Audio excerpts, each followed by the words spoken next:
Okay, guys, continuing on with the Ultra member submissions here on DSP versus the Internet, episode 76. This is part 2. Let's continue and see what's next. Thanks, Strong, for sponsoring this video. Today, I'm going to share with you guys my experience dining in Salt Baes restaurant. Here we go.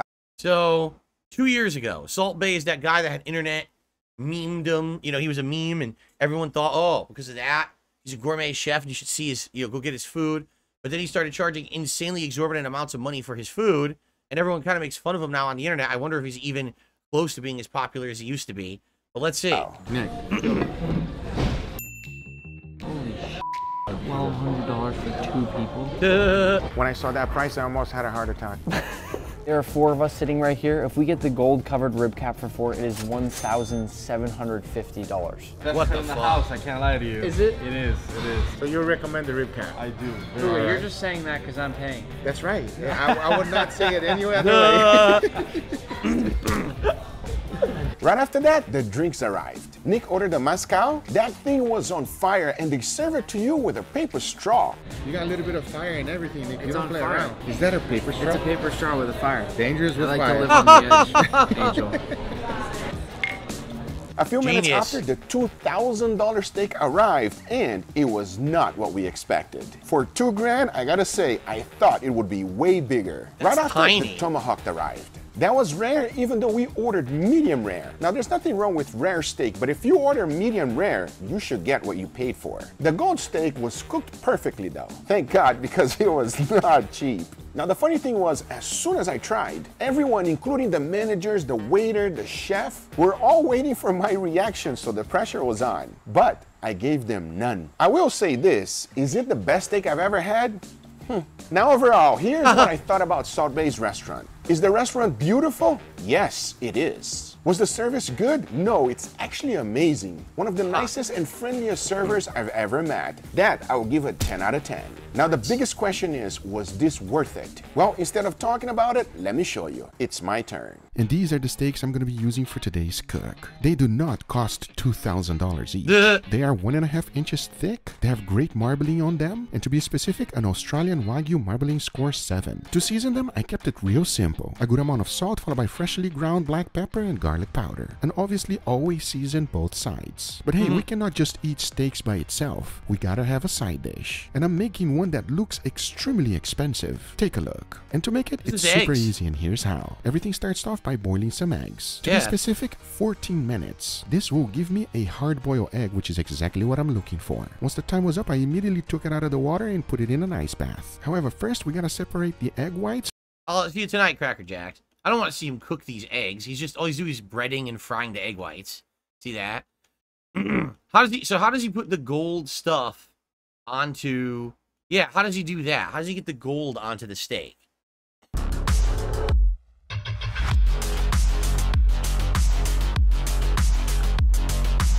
Okay.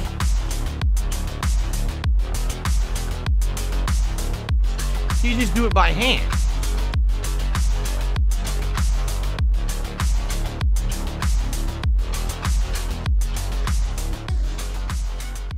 So there's nothing to it. Basically what he's saying is, there's nothing to it whatsoever. It's a regular steak with gold paper you can put on yourself, and he charges $1,200 literally for no reason. It's not even like something that's super rare gourmet that you can only get there. Does that look good or what? And before moving forward, I want to thank today's sponsor, Strong. Well, I don't care about today's sponsor. Okay, here we go. Of it and minimal effort here. This looks like you got this at Walmart, and this looks like I don't even know. It looks like Gordon Ramsay shipped it to you. Maybe it looks amazing. Maybe you're right, maybe you're wrong. Well, let's find out which one tastes better. It's all about the taste, yeah? It's about nothing else. So we're starting here? Taste, no, we're gonna start with this one from Walmart, yeah? All right, and then did you guys see the salad dish? It looks so good. I wanna frame it and put it in my house. Big shout out to Sonny. That dude can cook. This is quite incredible. And I'm waiting for you here, Sonny, so we can make a video together. All right, enough talking. Are you guys ready? I'm very ready. All right, let's go right here. Please, dig in, Leo. Walmart steaks it is. Oh, Walmart, yes. Now we got a very simple presentation here. Doesn't look like Walmart when you look at it close. You know, It doesn't look like I Walmart. was gonna say this Walmart steak pretty damn tender. I'm not gonna lie, guys. Let me know how it tastes, yeah? I hope I don't eat my words. All right, well, let's find out right now. Cheers, everybody. Cheers. I'm trying to remember if I ever had Wagyu. I'm trying to remember because the steak that I got when I was in Chicago, like 14 years ago for a Street Fighter tournament, I can't remember what kind it was. If it was Wagyu, if it was Kobe, it was one of those very expensive, high-end steaks, but I can't remember what it was. It was the first time I ever had what it was, though. It might have been Wagyu. Oh, fuck. That Walmart steak is real good, everybody. That's not Walmart. That's not Walmart right there. What do you guys think? 10 out of 10 would recommend. I completely regret calling this steak a Walmart steak. You better. Emilio's going to be real pissed at you. Oh, no. It is fair to say that never judge a book by its cover. You guys agree? Couldn't agree more, Google. This one is my bad. So that was really fantastic. Now we're going to go to this steak right here. Let's go for it. Let's do this. Oh, you want to do a side dish? It's in the middle. Oh, it's in the middle. Oh, yeah. The jewel. Who cares about the stat? I want to care about the steak. Go to the steak. Here we go. Real deal? Let's do it. Let's go for the real deal. I thought this was going to be a bad steak. I thought this was going to be an amazing steak, which does look like an amazing steak. But now, I'm worried. All right, let's give this a try and let you guys know. Cheers. Cheers. It's good. Oh, man. I gotta say, it's a nice steak. It's very delicious. It's good, but it's like the same. It's the same as that one. You know, I'm with Angel on this. You know, this one is presented a lot more beautifully, has gold on it, but I can't taste the difference. This is like when you eat with your eyes. What did I say, everybody? You see, you heard it from them, not from me. That's the results. The gold does absolutely Nothing, not at all. It makes No flavor. 0% difference. But what does makes a difference is that now you guys owe me $2,500 for the meal. So basically, yeah, you go to this Salt Baes restaurant, you get good service, right? But outside of that, you're just getting a good steak cooked with gold on it, and the gold is worthless. It doesn't add flavor. It doesn't make it better. What it is, it's that you're paying for the experience, much like when you go to any gourmet restaurant, right? You're not necessarily paying for the flavor of the food or the quality of the food. You're paying for the experience. Oh, I went to this prestigious restaurant, and I could tell the story to everyone of the meal and what we did there and all of that. That's what you're paying for. I think that's the ultimate silly thing, because is Salt Baes a gourmet chef? Is he Gordon Ramsay? Is he Bobby Flay? Is he Wolfgang Puck, right? So what are you paying for? I don't even understand why you would go there and pay $1,200 for two people when he's not even known as a you know what I'm saying? He's not a prestigious chef. Just he got internet fame, and now he has a restaurant where he's filthy rich from it. It doesn't even make any sense, right? It's Salt Bae, not Bae. Whatever the fuck his name is. Salt Bitch. I don't care. He's stupid. There's no point to it. People are just dumb and they get scammed. There's no reason to freaking be paying him that much money. You got to be dumb, right? All right, let's continue. All right, so this is Evo that just happened. What, 2 weeks ago? And it was probably the most notable moment ever in Street Fighter 3 Third Strike, outside of the original moment from 2004 where Daigo parried the entire Chun-Li super that Justin Wong did. So this is the new Evo moment. Here we go. July 20th, 2024. Evo, the biggest fighting game tournament in the world, is hosting the top 16 for Street Fighter Third Strike in the Evo Arena, a stadium where tens of thousands of people, both in person and online, are watching just two people. It's losers quarterfinals, Hayao versus Frankie BFG. The winner gets to move on, and the loser's out of the tournament for good. And on this day, Hayao is about to make history. He jumped over completely! Prepare for the battle, prepare for the war, prepare for the rush, street fight and blood war. The third of the third, prepare to die for. Your life's on the line, so I'ma take yours. So who wanna... In this match, Hayao is playing the hulking grappler of the game, Hugo, while Frankie is playing Ken, a character so well known, you don't even have to play Street Fighter to know who he is. Before the game has even started, Hayao is at a disadvantage. Third Strike is a game with very strong top-tier characters, and often you'll only be seeing a handful of the cast actually make it to the top bracket, Ken being one of these characters, considered one of the strongest in the game. Hugo is nowhere near this power level. He's actually considered a low to mid tier character. While he's able to do a lot of damage, he's one of the slowest characters in the game. His range is very short, and he has one of the biggest hurt boxes. He does especially bad against Ken, who can wall him out very well and weave around him with ease with his great air movement. Thank you for playing. He's going to use a lot of the jump EX Tatsu just because it's one of those things that gets out the corner guaranteed every single time. In fact, it's a miracle that Hugo's even in top 6 of one of the biggest third strike tournaments ever. He's a character that nobody expected to even be here. But Hayao is just that good. A man who's been playing this game for years, honing his low tier to its pinnacle. As the game starts, Hayao makes the matchup look like it's even for Hugo, utilizing every trick in the book, with precision that's almost inhuman. He walls Ken with his hard-hitting normals, and his mastery of third strike's parry mechanic allows him to get crazy punishes like parry into SPD. Oh, beautiful! Look at that. The backwards parry on the EX Tatsu. That's crazy. Ground parry That's have a crazy. 10-frame input window if released quickly, meaning there's 1/6 of a second to input a parry. And what's crazy is that he immediately goes into Hugo's SPD, which is a 720 input where you have to spin your stick in a circle twice. Doing all of this in a short enough amount of time to equal a punish is insane, and to do it while under the pressure of thousands of people watching is even crazier.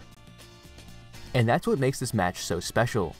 Under such intense pressure, usually we see players completely locked in, only focused on the game. But Hayao is different. The Van Damme splits. Doing it. If he does a backflip, I will lose it. Hayao is the opposite of locked in. He's nonchalant. Before the game started, the cameras cut to him and Frankie, and instead of sitting in a chair like every other player in the tournament, he's sitting on the floor. Throughout the match, he gets up, hitting dance moves, doing splits, and looking straight into the camera.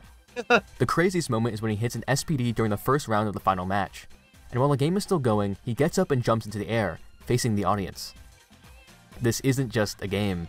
This is a spectacle. Hayao isn't just playing. He's creating an experience for the crowd. This is someone who isn't here to just compete. He's here to have fun. And that's what's so beautiful about this match. This is why you watch fighting games, not just for the gameplay, but for the personality of the players. In this one game, Hayao created one of the greatest spectator moments at EVO. But Hayao can't just talk the talk in these celebrations, he still needs to walk the walk in the final rounds. Ooh, okay, So cool. TV, yes. The match count is currently amazing. 2-1 in Hayao's favor. If he wins the game, he wins the match. However, Frankie's been catching up. After the first round where Hayao made that clutch SPD, Frankie takes the next round by adapting better to handling Hayao's game plan. But Frankie, you got the footsies, you got the normals, you got the zoning. Ken's EX Air Tatsu and normals creates an impenetrable wall that keeps Hayao trapped in the corner until he loses. With that, the round count is 1-1. Next one to win wins the game. With the start of the final round of this game, it seems Frankie is going to make a comeback. Before Hayao gets that bar, because there it is, literally. Landing a confirm into his super, driving Hayao into the corner again. But Hayao is aggressive now. Both players are constantly even throughout the entire round, slowly whittling down each other's health. But then, Frankie lands another confirm into super, bringing Hayao's health dangerously low. Hayao tries chasing Frankie down, but that only leads to him losing the air-to-air, bringing him down to the magic pixel. 0 health. Hayao has 1 HP left. One singular attack will bring an end to Hayao here. Even if he blocks Frankie's next attack, the chip damage will kill and he'll lose the game. The only defensive option Hayao has is parry, which will negate chip damage. Parry everything. But remember, that's an input where you only have 1/6 of a second to input it. We expect Hayao to play a bit more defensive, but he does not care and continues to jump in. And that's when Frankie rips another EX Tatsu. This move has already worked wonders in previous games, and while in air, parrying actually has an even shorter window, being 7 frames, meaning Hayao has to be even more precise if he wants to survive off this magic pixel. On his last legs, will he parry it? Backs away, dashes up So in danger. here it comes. 1, 2, 3, 4. So he had to input 4 perfect forward taps with a hit of each foot connecting with that Tatsu, because the Tatsu is 4 hits in the air. So he had to tap 1, 2, 3, 4. Then he had to input the move that would do an aerial splash and hit Ken as a cross-up as he lands to combo. So it's amazing. Not only did he do the perfect parry, then he did the right move after to capitalize and get a combo. He parries every hit. An insanely impressive tactical feat. However, it's not over. Yep. He successfully defended, but now what happens? This moment echoes very similarly to one of esports' most iconic moments, EVO Moment 37.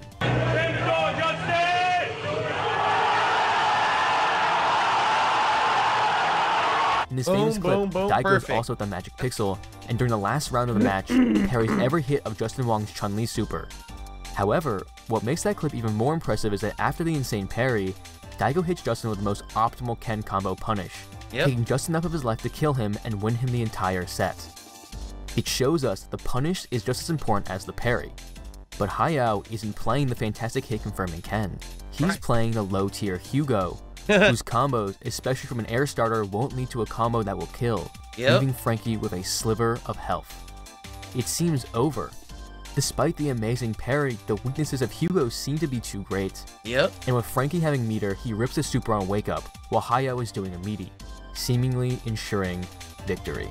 But no! With a sinking feeling, the game is done. This is insane. What happens here? What's this? This is nuts. As Ken's super flash begins, we see that Hayao has pushed an odd button for his meaty. Hugo has begun to do a drop kick, it's a bait. Move we have not seen the entire set. This is Hugo's standing heavy kick. This move is the definition of useless. On block, it's extremely punishable. Not to mention, its startup is sluggish, meaning every other button in the game will beat it. It's a move you would never use, because it simply does not work. But in this one instance, in this one moment in time, one use. It was actually the checkmate that wins the game. Oh my god, no! Here we go. It's amazing. Yo! That is insane. He went past the S3! He went for the roundhouse! He jumped over completely! Do you understand? That is a worthless button. That button is so worthless, but he was able to make it useful. The drop kick pops over Ken's super, it's bait, making Frankie whiff the entire move, letting Hayao move in for an EX punish, taking the entire set. This was a moment for the history buffs. Watching this live moved me. This is what fighting games are all about. This wasn't just about the insane moment, it was about the spectacle. Hayao was such a fun personality to follow, and I just couldn't help but cheer for him. And watching him win in not only one of the most hype ways possible, but also his reaction to it. This is both amazing and sad at the same time, and here's why. It's amazing because it shows that those classic fighting games from the 1990s, to this day, you can still find out things about them that make them so complex, so unique, and so interesting. A button that literally no one uses, and he found that it's used to jump over certain moves, and in this case, baits a super use. Because if he had done Shoryuken, it would have traded or he would have won. Yeah, if Ken had done Wake Up Shoryuken, it might have beaten that roundhouse, or it would have traded and it would have been a double KO, negating the set. In this case, he's guessing he's going to do a level 1 Wake Up Super because it's the best move to do if you know the meta of the game. He's thinking it's going to chip him to death. Frankie thinks it's going to chip him to death. But instead, by pressing that standing roundhouse, it goes over it. So he found a use for a move that no one else uses because it's worthless. Right? How cool is that? But here's why it's sad. You won't see that shit with modern fighting games. You would never see something like that happen in Street Fighter 6. You wouldn't. They're not made like that. These modern games are not built to have things like that in them anymore. And that's what I find sad. This moment was the most hype moment of EVO 2024. Nothing else in any other tournament came close, including Street Fighter 6. It wasn't that exciting at all. You saw the same characters, the same play, the same meta bullshit. It was like, nah, I'm bored, right? This is hype. That's what I like about classic fighters. But it's sad that you don't see this anymore. This has completely been removed from modern fighting games. It's just, you know what's going to happen every time you watch one of modern fighting games. You know the top tiers, you know how they play, you know the patterns, you know the meta, you know the flowcharts, you know the shit you're going to see. You would never see that happen in a modern fighting game tournament. Only when they're playing the classics will you see shit like that happen. And that's what's sad. I get it that they want these fighting games to appeal to the masses, but at what cost? When you've created games that don't have these amounts of variables and fun anymore, you'll never get another moment. Why is it that the 2 hypest moments out of EVO ever are from Third Strike, a game from the late 90s? Why isn't it from the modern fighters? Can you even tell me one epic moment from Street Fighter 6 from EVO this year? It happened.